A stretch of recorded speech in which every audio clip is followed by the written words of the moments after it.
I don't want to talk beyond that. Na serikali inapanga kuwafurusha makumi ya wafugaji katika eneo la Longonot huko Naivasha katika zoezi ambalo limezua hasira na wasiwasi katika eneo hilo lenye ukame. Serikali imewataja wafugaji hao kutoka jamii jirani kama tishio la usalama. Katika miezi michache iliyopita, makumi ya wafugaji kutoka kaunti jirani wametafuta ardhi kwa ajili ya malisho ya mifugo wao kutokana na hali mbaya ya hewa. Naibu mratibu wa kaunti ya Naivasha, Josiah Odongo, ametetea zoezi hilo akisema kuwa wafugaji hao walivamia ardhi ya kibinafsi na kuharibu mali ya maelfu ya pesa.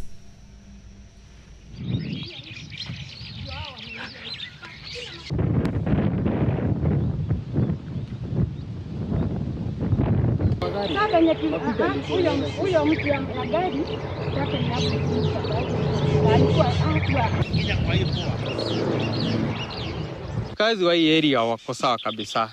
Tunakaa na amani. Isipokuwa watu wachache wa vitina wenye wanataka kupiganisha watu na wanatumia njia ya serikali. Na pia wa serikali unatumia mtu vibaya na unakujia kuintimidate watu wenye wana makosa. Juu tungekuwa na makosa hakuna shida. Hawa wafugaji wa kuhamahama wanajua right sao. Na kama mtu ameharibu kitu ya mtu, anafaa kuchukuliwa hatua yeye mwenyewe. Kama mtu hajaharibu kitu ya mtu, huyo mtu achana na yeye. Unamfuruga wa nini? Hawa wamama wako hapa kwa hii shamba ni wamama wajane.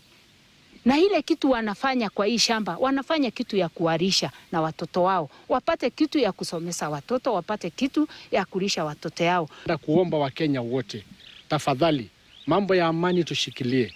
Maana amani ikipotea hivi itaweza kuleta hasara kubwa sana. And so I would just kindly want to request all our county people tuweze kushikana vile tunashikana na tuweze kuelewana communities zote pamoja na tuweze kuishi kwa amani. I want to give warning to those few members of the community who think that this is a joke. Those who think that they are still going to call back these people, we are going to prosecute them. We are going to take action against them, including those who are inciting members of the public on this mission, on this operation. We are going to take action against them. Na mtazamaji, kufikia hapo turejelee vikao vya kuwapiga msasa mawaziri wateule ambavyo vimeingia siku ya 3, ambapo kamati hiyo imerejelea vikao hivi sasa hivi baada ya kwenda pumziko.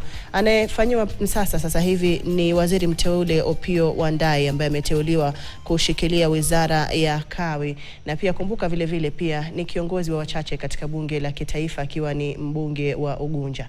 Tuvuke huko moja kwa moja. Of matters, energy and petroleum.